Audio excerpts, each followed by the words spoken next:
Hi, welcome to Relish Books.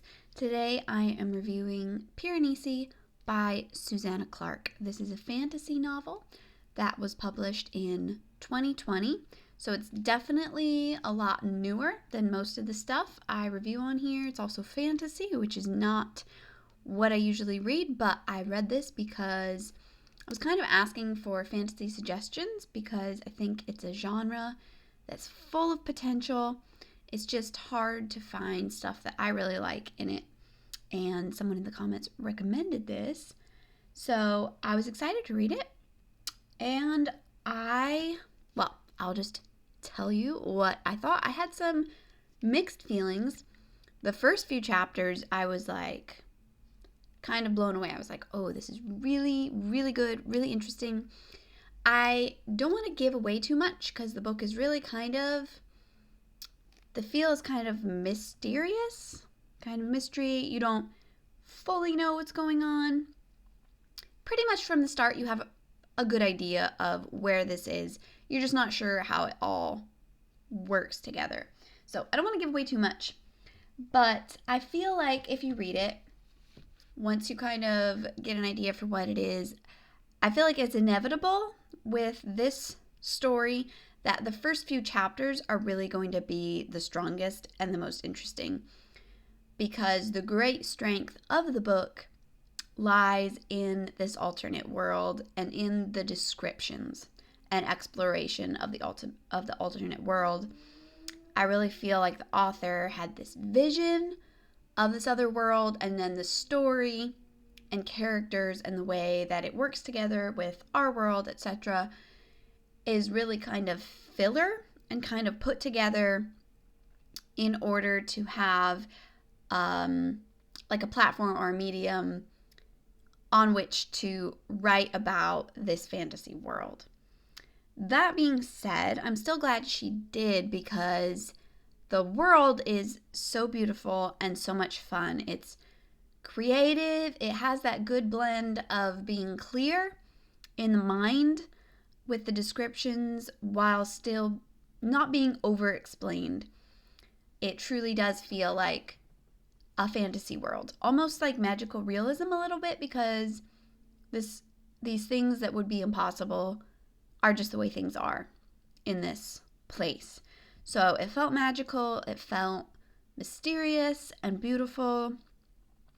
Something that I also liked about the book was, even though there's only really a few characters, mainly only one character who's alone a lot of the time, it didn't feel too lonely. Obviously, the setting is vast, and it's really about this guy who's kind of alone in this vastness, and you feel that, and you feel his loneliness, but it's not overwhelming. It doesn't just make the story bleak like you might expect. So I like that as well. But yeah, really the strong point of the book is this other world and the descriptions of it, the explorations of it. It was just intriguing, the statues, the imagery of the statues, and how she eventually kind of tied that to other things without over explaining or without fully letting you know what it meant. You never really know exactly what it meant, and I like that. So yeah, first part of the book I really enjoyed, but again, I really felt like the story, other characters were not well done. It kept you guessing, I guess, in a sense, because it would be like, oh, it's going to take so much for this next thing to happen. There's going to have to be so much development, so much struggle before we reach like a climax, and then something would just happen. It's kind of like, oh, well, that's all taken care of. It's all over. It was a little abrupt for me. Everything got solved way too easily, I felt like. But it was kind of a surprise in that way, I guess. So, I don't know. I didn't really enjoy... I guess my biggest problem is probably that I really didn't enjoy any of the characters that much. Piranesi was interesting. I feel like he worked well as a character, but he still wasn't super likable. Although I liked the way that she kind of again, I don't want to give stuff away. I liked the way that his character developed by the ending. I thought was interesting, but again, just not super likable. And of course, some of the other characters, you have like bad guys and stuff, so they're not likable. But they also were just I felt like the villains were generic and fell flat. They weren't really creative. I felt like the whole alternate world, like getting to alternate world, was also pretty simplistic. But I don't necessarily have a problem with that because, again, that was not the focus. The focus of this book was not getting to other worlds, really. It was just about the world already. And so it felt like, okay, well, here's the description of how you get to these other worlds. It was very simple, very basic in that regard. But again, the focus of the story is on this other world.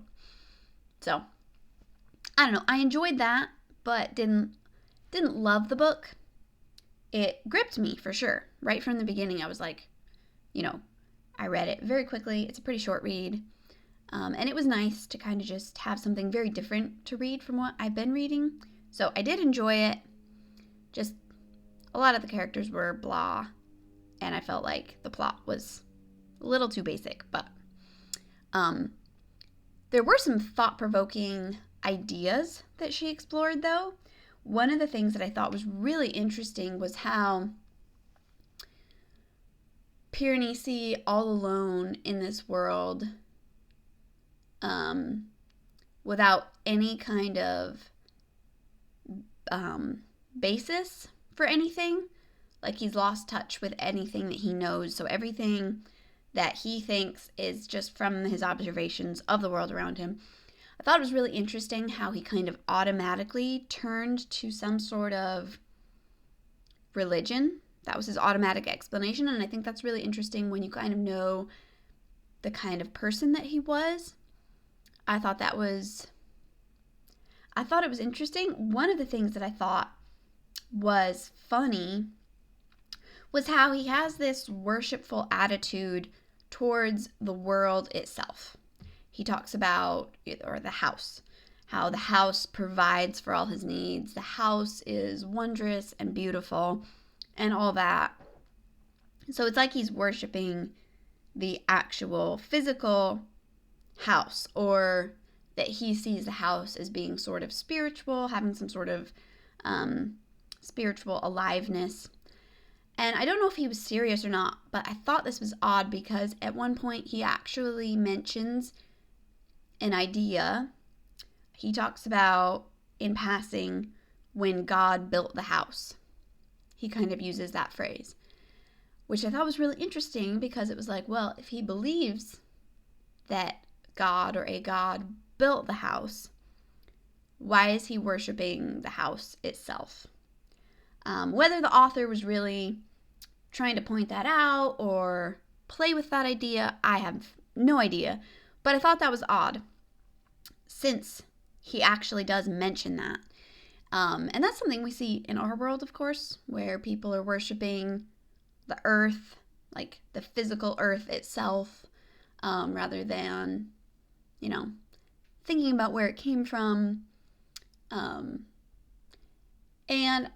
especially, like, Piranesi, if he does believe that it was made by someone, it's really silly the way that he approaches that. It's as if like a child gives you a picture that they drew, and instead of being like, oh, you did such a great job, this is so beautiful, this looks wonderful, you did something amazing, instead of praising the child, you start praising the picture and be like, oh, what a beautiful, wonderful picture you are. You're so amazing. That would be ridiculous.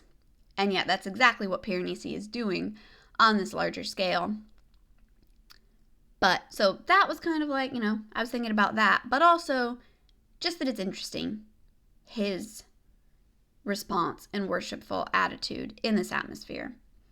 When, as far as you kind of know later on, that was not his background at all. So, anyway, that was interesting. I really liked the ending. I kind of liked how you kind of get a glimpse. I like how she didn't over-explain things in the ending. I like how you kind of get a glimpse of the tie between worlds. Kind of that final scene I really liked, especially in a book that didn't have much of a wrap-up, that didn't have much of a point at all, or a satisfying conclusion in what happens. That's not really what it's about. So with what it was, I felt like the final scene was really good. And I'm sorry that I'm being vague. This probably doesn't make a ton of sense if you haven't read the book, but I really didn't want to give anything away because the book is, mysterious. So those are my thoughts on Piranesi. It does have some dark stuff, but I felt like it was dealt with in a responsible way, so to speak.